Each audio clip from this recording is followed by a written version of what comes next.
Hey guys, I'm in Brighton hanging out with the cool Barney and Holly at Reebok CrossFit Connect. These guys have been open for a very long time, so I thought, seeing as though we're hanging out talking shit anyway, we may as well do it on video and pass on some wisdom and some knowledge. So what is the biggest lesson learned in 7th year of owning an affiliate? Honesty. Ooh, nice. Expand. Being honest with yourself, being honest with your clients, being honest with your membership, and kind of giving a piece of yourself to them to keep the business growing and moving. Absolutely. I think is the best piece of advice you can put in that. You've got to feel happy with yourself and what you're doing, being honest with what you do. You're not trying to be a fake version or a business version. You have to have yourself in it. So it's that kind of honesty. I love it. With what you're doing. Thanks, man. I love it. On the being honest with yourself, this is something that frustrates me with affiliates all the time, is one of the first questions I ask when I meet a new affiliate is, how's everything going? And everyone says the same thing, yeah, pretty good. And then they'll pick the 2 things that are going well in the affiliate and ignore the 500 things that are burning and falling down around them.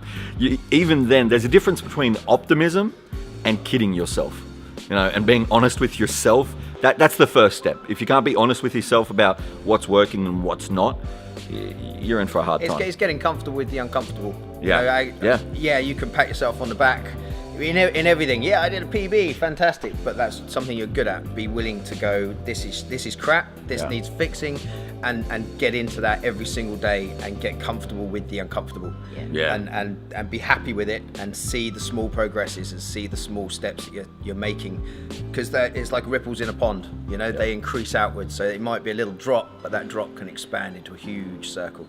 So get comfortable with that and understand it and see those little progressions coming through and the differences that they're going to make. 100%. In a practical sense, the one main thing that I think that we've made mistakes on is making sure that you get your timetable right. Don't over offer, because you having to pull things away is never a good thing. People don't look kindly on it. So that would be my one bit of practical advice. Yeah, absolutely. On the timetable side of things, it's and with every other big decision that you make, moving forwards, never set yourself up for the possibility that you might have to take things away from people. Right? Because the timetable is a good example, because most boxes, especially when they open, for all of you guys who have just opened or are going to open, you set up the timetable based on today. How many members you have today, how much time you have to teach today, what classes you think are going to work today. But if you want to be, let's say 250, 300 member box in 2 years' time, you need to start with that timetable and then reverse engineer backwards, because otherwise you're just setting yourself up to take things away. It's one of the big issues I have with specialty classes, is you put a specialty class in because, we got the time now, but you probably, if things go well and you get more CrossFitters, you're going to need to add more CrossFit classes, so eventually you're going to have to get rid of that specialty class. So you're just setting yourself up for failure way ahead of time.